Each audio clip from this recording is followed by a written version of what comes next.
Gimana nih kabarnya teman-teman semua? Semoga selalu dalam keadaan sehat ya.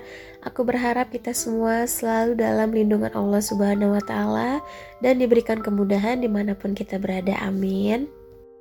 Alhamdulillah hari ini aku masih bisa sharing lagi video baru. Seperti yang teman-teman lihat, masih tentang budgeting, cara mengelola keuangan rumah tangga. Dan di video kali ini adalah salah satu request Bunda Rina yang meminta tolong untuk dibuatkan alokasi gaji per minggunya, yaitu sebesar Rp500.000. Sebelumnya di sini aku tekankan terlebih dahulu kalau di sini itu aku bukan pakar dalam hal budgeting, bukan yang paling pintar dalam mengelola keuangan rumah tangga, karena di sini aku hanyalah seorang ibu rumah tangga aja yang berikhtiar untuk mengelola atau memanage keuangan rumah tangga aku agar lebih baik ya teman-teman. Dan di sini aku hanya sekedar membantu aja. Semoga bisa diterima oleh beliau atau bisa bermanfaat juga untuk beliau dan teman-teman semua di sini ya. Karena balik lagi kalau kita sudah membahas masalah keuangan ataupun budgeting dalam rumah tangga itu sifatnya tuh udah internal banget, dan pastinya yang tahu kondisinya, pendapatan kita, kebutuhan kita seperti apa, pemasukan dan pengeluaran kita itu bagaimana, pastinya kita yang lebih tahu daripada orang lain ya teman-teman. Jadi di dalam video ini hanyalah referensi aja yang mungkin nantinya bisa teman-teman contoh dengan nominal sesuai dengan pemasukan ataupun pengeluaran di keluarga masing-masing ya. Kita lanjut ke videonya. Di sini yang pertama aku tuliskan dulu untuk kondisi dan kewajibannya. Karena di sini beliau hanya menjelaskan untuk kewajiban yang harus dibayarkan dan tidak ada keterangan untuk kondisi di dalam satu keluarga itu seperti apa. Maka dari itu di sini aku hanya memberikan referensi untuk garis besarnya aja ya. Yang pertama itu ada cicilan motor. Aku asumsikan cicilan motor ini 600.000 untuk 1 bulan. Listrik juga 50.000 untuk 1 bulan. Air aku asumsikan juga 60.000 itu untuk 1 bulan. Dan beliau juga menjelaskan kalau untuk makan itu per pekannya yaitu 100.000. Dan yang terakhir ada galon dan gas. Beliau bilang budgetnya itu 28.000, tapi di sini aku asumsikan 28.000 untuk 1 minggu ya teman-teman. Karena aku juga kurang tahu ini 28.000 untuk per pekan atau untuk 1 bulan. Di sini kenapa aku asumsikan untuk 1 pekan aja, karena yang aku tahu harga gas itu lagi naik ya. Oke, lanjut lagi. Yang pertama seperti biasa aku alokasikan dulu untuk kewajiban. Di kategori living yang pertama ada cicilan motor yaitu 600.000, kita bagikan aja ke dalam 4 pekan, dimana 1 pekannya itu berarti harus disisihkan 150.000 ya. Yang kedua itu ada listrik 50.000. Semoga ini gak salah, aku asumsikan 50.000 itu untuk 1 bulan, jadi aku bagikan ke dalam 4 pekan. Jadi di dalam 1 pekan itu harus menyisihkan sebesar 12.500. Selanjutnya ada di air.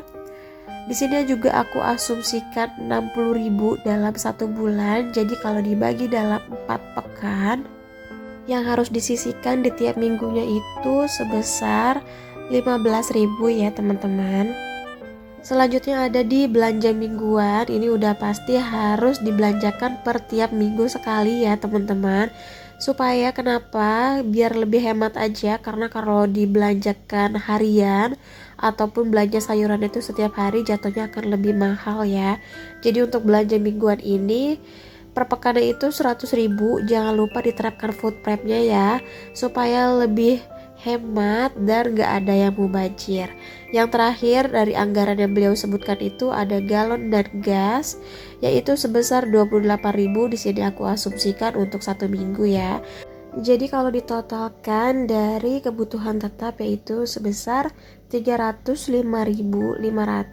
Jadi setelah ini kita sudah tahu sisanya ada berapa dari income per minggunya itu sebesar 500.000 ya teman-teman. Selanjutnya di sini kita alokasikan dari sisa anggaran yang tadi ya. Yang pertama ada di belanja bulanan per pekan itu harus disisihkan sebesar 100.000, dimana kalau dikumpulkan di dalam satu bulan itu ada 400.000 ya.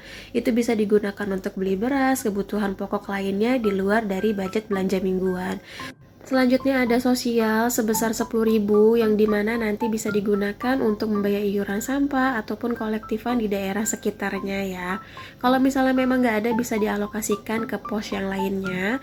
Selanjutnya ada pulsa, di sini aku buatkan untuk 50.000. Kalau ditotalkan semuanya ada 160.000 ya. Kalau ditambah dari living yang pertama tadi itu sebesar 465.500. Alhamdulillah kalau living semua udah diamankan, sekarang kita waktunya untuk membuat alokasi saving dan giving ya teman-teman. Kenapa di sini aku buatkan di akhir? Karena kita wajib banget memenuhi kebutuhan kita pokoknya dulu. Jangan sampai kita mau punya tabungan banyak tapi kita sampai ngelupain kebutuhan pokok kita, apalagi sampai kita kurang makan ya teman-teman. Jangan kayak gitu ya.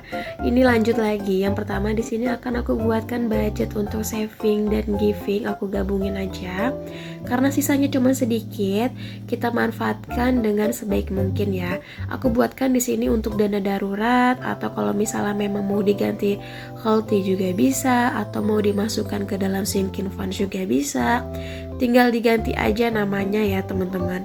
Tapi di sini akan aku tuliskan untuk dana darurat aja, yaitu sebesar 25.000, dimana kalau kita kumpulkan dalam 4 pekan, dalam satu bulannya itu bisa dapat 100.000 ya teman-teman. Jadi untuk menabung ini jangan menunggu penghasilan kita itu besar dulu ya teman-teman. Mulai aja dulu dari nominal yang terkecil. Dan untuk giving di sini aku masukkan ke dalam sedekah subuh aja. Di sini ada sisa sebesar 9.500, bisa dimasukkan ke celengan sedekah subuh ataupun amal ya teman-teman.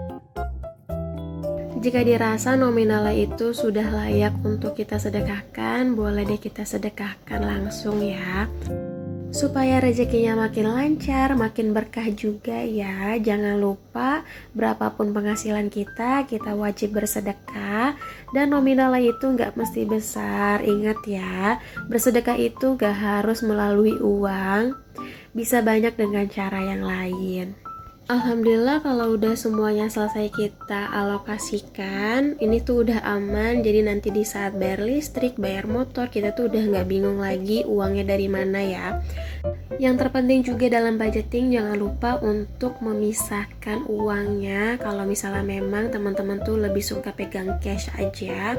Untuk dompetnya teman-teman gak mesti harus beli yang baru, gak mesti harus sama juga kayak aku. Teman-teman bisa pakai dompet yang ada di rumah ataupun menggunakan amplop ya teman-teman. Kalau ada rezeki lebih, teman-teman boleh beli dompet disiplinnya supaya makin semangat untuk mengelola keuangan rumah tangganya ya. Teman-teman bisa cek aja, linknya udah aku taruh di bawah. Segini aja video aku kali ini, semoga bisa diambil sedikit manfaatnya ya. Pokoknya yang baiknya boleh diambil, yang jeleknya jangan ditiru. Mohon maaf banget kalau masih banyak banget kekurangannya.